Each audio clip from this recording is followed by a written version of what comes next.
Hi everyone welcome back. ನೀವು ನೋಡ್ತಿದ್ದೀರಾ student solution channel. NEET good news ಕೂಡ ಬಂದಿದೆ, ತಿಳಿಸ್ಕೊಡ್ತೀವಿ. ಚಾನಲ್ಗೆ ಸಬ್ಸ್ಕ್ರೈಬ್ ಆಗಿ ವಿಡಿಯೋ ಇಷ್ಟ ಲೈಕ್ ಮಾಡಿ. ಬರೋಬ್ಬರಿ 5,023 MBBS ಸೀಟ್ಗಳು, 5,000 PG ಸೀಟ್ಗಳಿಗೆ ಕೇಂದ್ರ ಸರ್ಕಾರ ಬಂದ್ಬಿಟ್ಟು ಓಕೆ ಅಂತ ಹೇಳಿ ಅಕ್ಸೆಪ್ಟ್ ಕೂಡ ಮಾಡಿದೆ.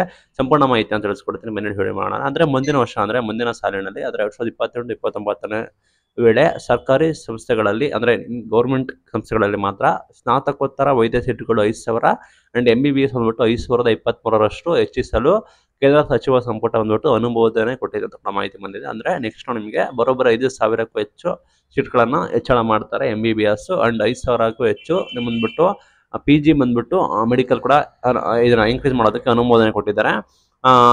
ನರೇಂದ್ರ ಮೋದಿ ಅವರು ಇದೇ ವೇಳೆ ವೈದ್ಯಕೀಯ ಕಾಲೇಜುಗಳನ್ನ ಮೇಲ್ದರ್ಜೆಗೆ ಏರಿಸೋಕೆ 3ನೇ ಹಂತದ ಯೋಜನೆಗೆ ಕೂಡ ಅನುಮೋದನೆ ಕೂಡ ಕೊಟ್ಟಿದ್ದಾರಂತೆ.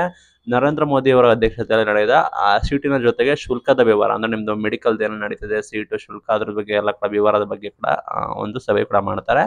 ಜೊತೆಗೆ ಶುಲ್ಕ ಮಿತಿ ಕೂಡ ತೀರ್ಮಾನ ಮಾಡಿದ್ದಾರೆ. ಬರೋಬ್ಬರಿ ಪ್ರತಿ ಸೀಟಿಗೆ 1.5 ಕೋಟಿ ರೂಪಾಯಿನ ಲಿಮಿಟ್ ಹಾಕಿದ್ದಾರೆ, 1.5 ಕೋಟಿ ಲಿಮಿಟ್ ಹಾಕಿದ್ದಾರಂತೆ. ಅಂಡ್ ನಿಮಗೆ ನೆಕ್ಸ್ಟ್ ನಿಮಗೆ 5,000ಕ್ಕೂ ಹೆಚ್ಚು ಸೀಟ್ಗಳನ್ನ ನಿಮಗೆ ಇನ್ಕ್ರೀಸ್ ಕೂಡ ಮಾಡ್ತಾರೆ. ಅಂಡ್ ನಿಮಗೆ ಕಾಲೇಜುಗಳನ್ನ ಮೇಲ್ದರ್ಜೆಗೆ ಏರಿಸೋದಕ್ಕೆ, ಕಾಲೇಜುಗಳನ್ನ ಇಂಪ್ರೂವ್ ಮಾಡೋದಕ್ಕೆ ಅದಕ್ಕೂ ಕೂಡ ಅಪ್ಡೇಟ್ನ ಕೊಟ್ಟಿದ್ದಾರೆ. ಇದು ಇವತ್ತಿನ video. Thank you for watching. Thank you.